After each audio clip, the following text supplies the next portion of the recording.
Thank you. And I probably the best beginning is to say welcome, friends. And because really everybody, I think as we've been on this journey of self-realization, I think we do it individually, each one by ourselves.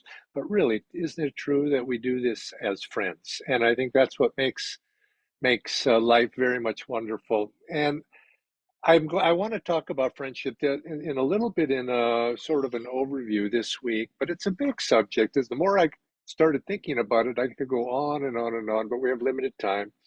And so what I'm going to do is I'm just going to talk about friendship in general this week, but I want to come back next time I'm invited here as a guest on the Healing Sangha.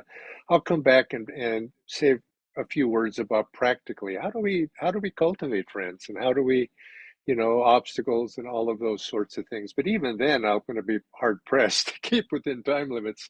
But I think it's an important topic uh, to discuss. And so let's begin with the prayer and then we'll dive in. Heavenly Father, Divine Mother, Friend, Beloved God, Great Masters of Self-Realization, Jesus Christ, Babaji Krishna, Lahiri Mahashai, Swami Sri Yukteswar, and our beloved Guru, Paramhansa Yogananda. May we dive deep into thy consciousness, and may we traverse this path of self-realization as friends, as thy divine friend. Thou art the dearest, thou art the nearest. Awaken us into that friendship with God. Om Shanti Shanti Shanti. And you'll even know in that standard, notice in that standard prayer, we talk about invoking God's presence as a divine friend. And Master emphasizes, Yogananda emphasizes the necessity of friends, the importance of friends, how and all of the ins and outs of that topic. But it's not just idle speech and good thinking. It has actually very physical, mental, social, spiritual benefits us in this topic. And it's something we really should pay attention to. And when we talk about health and we talk about well-being, of course, we mean it on all levels. So, there's the physical health, but also there's the mental, emotional, spiritual health. And sometimes uh, people forget one very important remedy, and that remedy is, of course, friendships and the cultivation of friendship and having friendships for all the very practical reasons, of course, of friends. But it's been shown, there's been many studies on this, and it's been shown that those people who have a network of friends, and it doesn't have to be a big network. Some people have lots of friends, but maybe they're not so deep. But if you have a few close friends, even a few, generally such people are much happier in life as well as that can be measured. They enjoy better mental health as that can be measured. They suffer less, and this can be measured. They suffer less from anxiety. They suffer less from depression. And interestingly, and I found this kind of interesting, is they actually seem to have a stronger immune system. Now, I don't know how that all works in terms of physiology, but it does make common sense that if we enjoy life more, we're going to tend to be more positive, more optimistic. We're going to have all those attitudes that are going to be conducive to being in good health, or you could say they're going to have those attitudes that bring good health brings to us. So if we find something that brings those attitudes, health is going to trail along behind it. And and friendship is one of those things. And I think it's something all of us in common sense realize the importance of, because think about this. When I was in Pune recently, a bunch of us went out to the movies. Shah Rukh Khan. Anyway, it was great fun. But I don't know if the movie was so much fun. I mean, obviously it was a rip-roaring, thrilling movie, but it's going to the movies with your friends. Who likes to go to the movies by themselves? I wouldn't have enjoyed the movie particularly, but when you're there with other people, the action's happening, And whether it's a movie or whether it's anything, you like to do it with other people. It's because other people tend to mirror back to us, and we feel some sort of connection and bond, and we feel at home. And I think we are social beings, and so friendship plays a close, uh, important element in that. But how often do we actually give attention to it? And that's, I think, what we want to discuss here. And most people, uh, if you look at it, most people have the troubles, the problems that people have in their lives. They can be physical problems outside of it, but many they revolve around relationships with other people. And and you might say these relationships are, there may be a spouse or employer and employees, or what all those. But in a sense, underneath every relationship, there is these qualities of friendship that if we cultivate, every relationship will improve. And consequently, most of the problems that we seem to run into daily life, they'll be improved. And because, people can be so troublesome. Like I said that over when we were at the 20th anniversary. I said, people, Masters or Swamiji said, people are more important than things. But my corollary is people are a lot more troublesome than things too. But that's, you might say, part of the divine plan, because it's through working out these issues with other people, which is the source of much of our discord and troubles. Working those out is an essential ingredient, and maybe the most essential ingredient, other than our relationship with God and Guru, the most essential laboratory for learning to perfect ourselves. And this is why people have this fantasy of going off. Oh, I'm going to go up to the Ganga and roam the banks, or be off by myself. You can do that for a while, but unless you're purified already, it's probably you're not going to do a lot of good for yourself, because that's not the laboratory most people need. Now, there does come a time when seclusion and going off may be appropriate but that's not 99% of people. It's other people that mirror back to us the challenges that we have to have. And the more that I've aged, I find myself giving the same advice to anyone who asks about having difficulties. And usually those difficulties include some misunderstanding with others, lack of clarity, false assumptions, hurt feelings. Somebody says, well, I assumed this other person would do this or that, false assumptions. My advice basically can be summed up, and the particulars may vary from person to person, but try to smooth out your relationships. This is the job that's before most of us in one form or another. Smooth out your relationships, develop the qualities of the heart, learn to get along. And you could say, summed up, learn to cultivate friendships with everybody. Now, you could say, oh, other people don't want, it's their fault, they don't want to be, all those things, just put them aside. It's in our hands and in to be able to take the initial steps. And Master says this, he says, if you can't win the love of other people, how do you expect to win the love of God? And in the process of harmonizing those relationships, we find that everything in our life begins to harmonize in resonance with that. We start to find that things start to go smoother inwardly as well. Our health begins to improve, our mental attitude begins to improve. And if we even, practically speaking, I've gotten older and older as the years go by, as have you. And I think you will discover something similar that I have when you get up into the elder years. If we step back and ask, as I have done and am doing, what's important in life? Those projects and those things, the organization, this and that. Hey, I'm not going to take much of that with me when I go on, but I will take back, I think, to some degree, karmically, I'm going to take those relationships.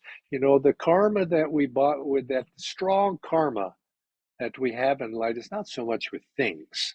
It's with individuals. It's with people. It's with those mirrors. And those, you could say, those loves and hates, those things that embody attitudes. You see, it's not the people so much. It's the people are a carrier for that relationship, a creator of a relationship. It's that relationship points out attitudinal issues that we have. And so it's through friendship that we can work those out. And it, it's and that's what you say, what we're going to carry with us. And Master said, or I believe Sri Yukteswar said to Master when he was about to go on his world mission, told him, everywhere you go, you will find friends. And Master, imagine him going off into this unknown, knowing nobody in the United States when he left in 1920. But friends came out of the woodwork, so to speak, to help him. And that's what friends do. They come out to help us. They're our allies to help us overcome. And so you could see how absolutely critical. And this, you could see the things that the ability to get along with others and to work with them is one of the most important things in our spiritual lives. The ability to get along, harmoniously, and to cooperate with other people. And we do. So many of our spiritual lessons are tied up in that. And why do I say this? Why is friendship so bad? It's because human relationships are, like I say, are the biggest, if not the biggest way in which we purify the heart. And we can't draw God to us. We can't draw what we absolutely need in life to us without purifying the heart. And Master said friendship is potentially the purest of all relationships. And now he said that because there's no compulsion. A man and a wife, they have duties, and there's a certain compulsion and duty that forces one. A mother and a child, well, we're instinctively compelled to take care of that child. A child to the parent is compelled by a certain amount of need, the inner need. But friendship is a free gift. It's freely given. And so in a sense, that's why Master said it was the best of relationships as he considered, because there's a purity there. And through human relationships, we purify the heart and open ourselves to become magnetic, to be able to draw to us what we need. This is the goal. This is what we're doing. And ultimately, we draw the Guru's grace, and we draw God to us. And so, as you might say, it is God within those friendships that is being cultivated. There's a phrase in one of Master's poems: friendship is heavenly born, nurtured art thou in love. And one of the best, most accessible ways to cultivate. And it's open to everybody. Everybody can do this. And without the cultivation of this love, spiritual progress really is not possible. Techniques are dry, they can become mechanical. Spirituality is somewhat meaningless. But Yogananda, in his poem Friendship, a beautiful poem, maybe I'll read some of it next time, put it this way: ah, friendship, where thy soul-born flowers fall, there on that sacred shrine of fragrance, the friend of all friends comes, craves to come and remain. And what and there's a couple of reasons, here, that why is it? Again, I've mentioned a few, but he says, by associating with like-minded souls, which are friends tend to be of that, we can be very, very different, but there's an inner bond, like-hearted souls, you might say. We build spiritual magnetism, which attracts others. And we find ourselves that their circle of friend is grows, and we are benefit, our magnetism grows, and we begin to attract to ourselves those things we need on the spiritual path and spiritual blessings in the Guru.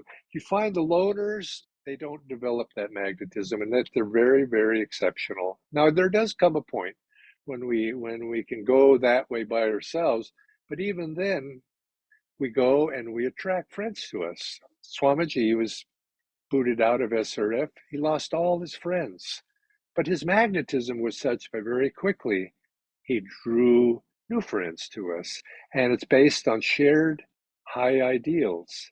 And it's extremely helpful in this way. And this magnetism affects our whole life, materially, spiritually. We develop that magnetism of heart, and we find we attract materially, but we also attract good health. We attract a balanced attitude, which is, you might say, a balanced way to live, and which is the foundation of good health. And second, another point to hear is, with friends from past lives, we perfect ourselves as is in the sympathetic laboratory of human relationships, because friendship is founded on love and the absence of selfish expectation. And that's why Master said it was the most pure. We give friendship freely without compulsion. And so I want to go, it's my time today is up, but I want to next week, I want to go into this thought, or not next week, next month when I come back, we'll go into this a little bit. How can we develop this? How can we cultivate this? What are some of the obstacles, and so on and so forth? You might say take it up on the practical level. But now, for what I would ask is what is it, in terms of relating to God, what does it mean to be a friend?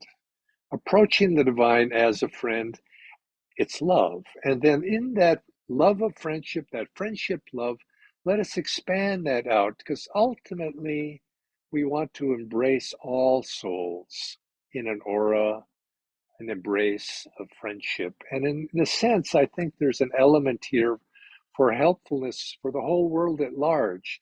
Let us live this life, this beautiful earth that has so many good things to it, so many good people here. Let's relate on that level. And I do think we can make darkness into light. We can begin to shine that light within this darkness. So let us pray together. Divine Mother, oh divine friend, come into our hearts, and may we feel thy presence in all souls everywhere. And may we share the friendship we feel for thee, the love for thee. May we feel that friendship in all souls. And may they be blessed to feel that friendship in return and feel that friendship for thee. Let us expand that aura of friendship to all souls everywhere.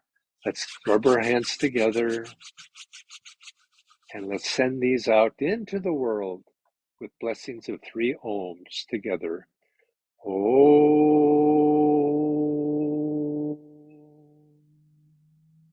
Om.